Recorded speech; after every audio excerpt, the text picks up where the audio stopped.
The Weeping Goddess is for level 2 adventurers as written. Let's take a look and see if I can suggest any variations. This is set in Leolon, which I first heard of in the purchased adventures kind of DLCs that went with Dragon of Icespire Peak on D&D Beyond. You can check out my series in the playlist on this channel. Just off the coast of this fishing village is Idle Island, and local fishery boss Valdi Estepar heard sobbing coming from the island as he was fishing, I presume. Now he's with a group of fishermen and they go to investigate, whereupon they find a shrine, or more specifically a statue is seemingly weeping. Upon this discovery, a thick mist and fog rolls into the island, and the men decide to hot-foot it back, or row, to the mainland. From that moment, anyone grieving people they've lost from Leolon start forgetting things about their past, and then become confused and moody that they're losing their memories of lost loved ones. Local priest Marigold Brightshine has a hunch that this is Shah's doing. Shah is the goddess of loss, and worshippers of hers forget their sorrows. But grievers don't want to forget, they want to hold on to those cherished, precious memories. Your adventurers are approached by Valdi and Marigold and provided a rowboat to go investigate on the island. Now I seem to remember there is a quest board on the fishing part of the town. The party are also gifted 4 potions of healing. The journey to Idle Island should feel like the players are crossing into somewhere that hope has abandoned. The boat ride begins under heavy cloud cover, besides most of Leolon being under bluish skies. The sea becomes strangely still. No fish, no insects, no birds, until the ravens appear. At first it's just a few black shapes flying overhead, but over the course of the journey have the flocks grow larger, until the characters realise they're being followed by hundreds of birds. Shah has some link to being able to control some animals. None of these birds seem to be cawing, making a noise. Valdi becomes visibly nervous if she's with you. As the island comes into view, one of the ravens could land on the rowboat and say, "Turn back." The bird's eyes are completely white. Then all the ravens start cawing and screaming at once. And combat should feel chaotic and claustrophobic. They're on a sea, it's just a little rowboat. They're trying to blind and overwhelm and isolate characters, described like wings battering faces, claws tangling in hair and beaks striking at eyes. Now there's a 4th swarm to introduce, but this one is infused with shadow magic and basically used his Swarm of Sturges stats. Because this swarm is infused with Shah's magic, it should be wrong physically. Their bodies leak oily shadow instead of blood. When they die, they dissolve into black ash or something. You can add environmental tension too. Strong gusts finally come and rock the rowboat. Characters being scared that they're going to fall in the sea where these dark figures float in the water. Of course,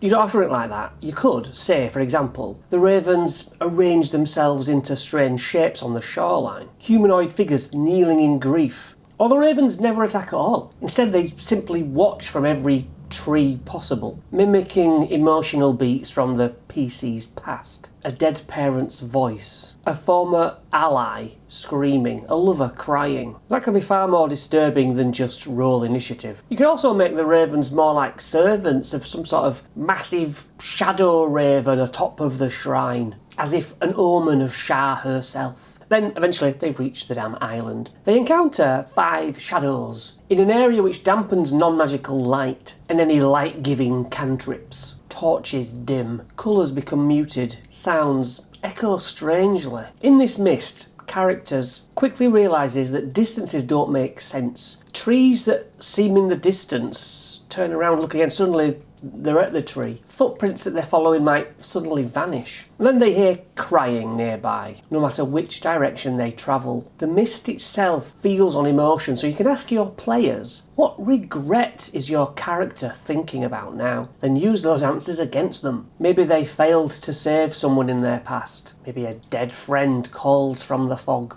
The shadows don't have to attack immediately. You can build some dread. Have them see the shadows move kind of a second too late, and others sees extra shadows between the trees. Then one of the party's own shadows can detach from their ground area and attack them. The sobbing shadows themselves should feel tragic in some way. Their forms coalesce into more of a physical thing and then wisp apart. Their faces appear only briefly, frozen in grief. Every hit they land drains warmth and hope. describe the players feeling emotionally hollow after the attacks. Or, instead of shadows attacking, the mist creates illusions. The players see a ruined version of Leylon, where everyone they know is dead and gone. None of this is real, probably. Or the mist causes the party to temporarily forget each other. One character turns around and suddenly cannot remember who that other party member is. That becomes terrifying very quickly. You could also make the mist alive. It very subtly herds the party towards the shrine, or tries to separate weaker members from the group. Approaching this shrine, I think it should feel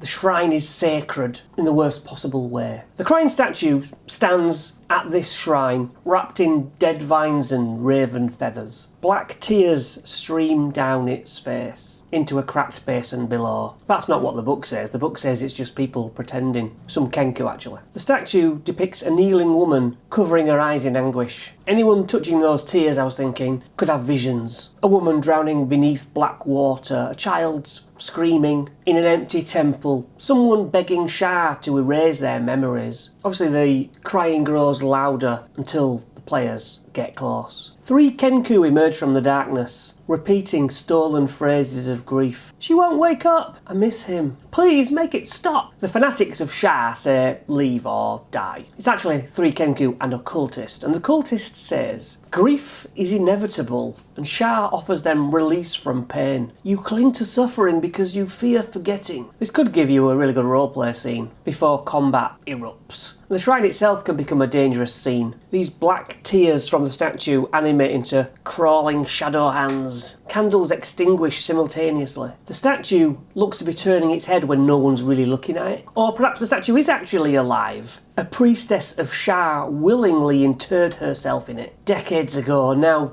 stays in there willingly, eternally weeping. Another option, the shrine feeds on memories. Characters entering the shrine must sacrifice a personal memory to proceed through the upcoming secret passage. They literally have to forget something important. Now there is a secret entrance under the shrine which can roll back. There's also a way to swim down. And then there's also, if they're going this boggy marsh outside, there's probably a cave thing in the side of the island. And that leads us to this flooded tunnel. And as written, it's just ghouls in water. Instead, make this horrible. The tunnel is freezing cold and unnaturally still. The walls are covered in faded prayers written by different hands. The deeper the party travel through this water, the more they see floating dead bodies. Well, not dead bodies, maybe past reflections of the dead. And the reflections all smile independently. The ghouls wait, submerged beneath the still water, like crocodiles. They don't rush in blindly. They drag characters or hold them underwater to suffocate. Underwater combat here should be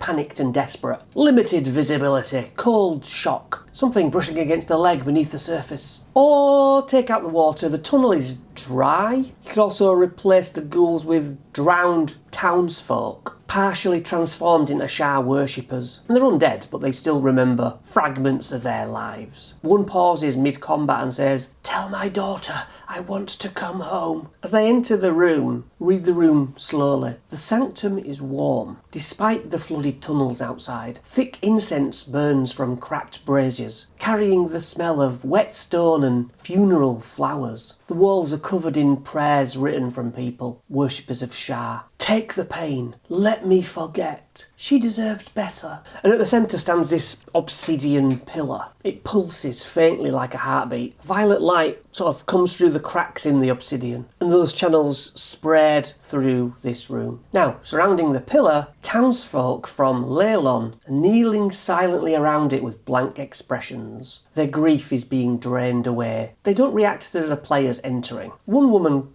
kind of sobs, but she's smiling at something as well. That image alone tells the party this place is evil. Then you place Irik, a priest of Shah, next to this glowing pillar with 3 Kenku. Then Irik says, not shouting, but calm and gentle, maybe exhausted, "You've seen what grief does to people." He steps from the shadows wearing priestly robes, stitched with silver threads representing tears maybe. They pray to Lathander for hope, for healing, but hope fails them. Healing fades. The pain always returns. He places a hand on the obsidian pillar. Shah does not lie to them. This is someone who believes in the numbness being like a mercy. Maybe Eric himself lost his family to pirates or plague. Maybe it's Leolon that abandoned him in his darkest hour. Shah offered him silence from that pain, and now he just wants to save others in the same way. That makes him memorable. Then, of course, the boss fight begins. One player hears the voice of someone from their past. Another sees blood running from the walls. Another just feels crushing hopelessness. You can turn these into roleplay moments, or simple wisdom saves, I guess.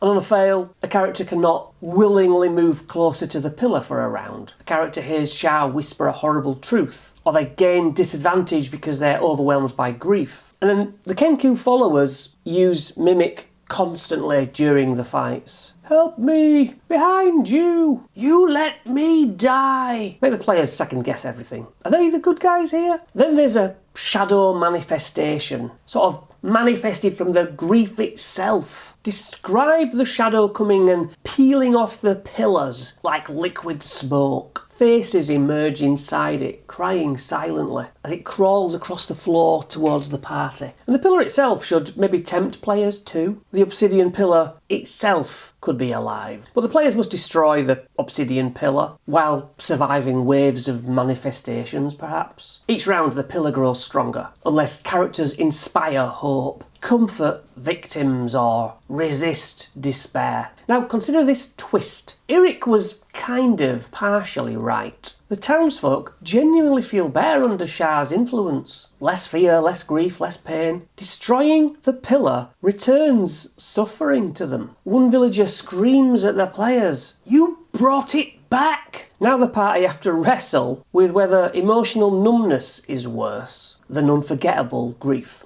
That's dark fantasy gold, baby. Ultimately, they save the day. Shah withdraws, the mists leave, and everyone goes on to the next quest. Now, encourage me with a sub, or even better, become a robo-droid and join the memberships for extra videos and early content. And I'll see you next session.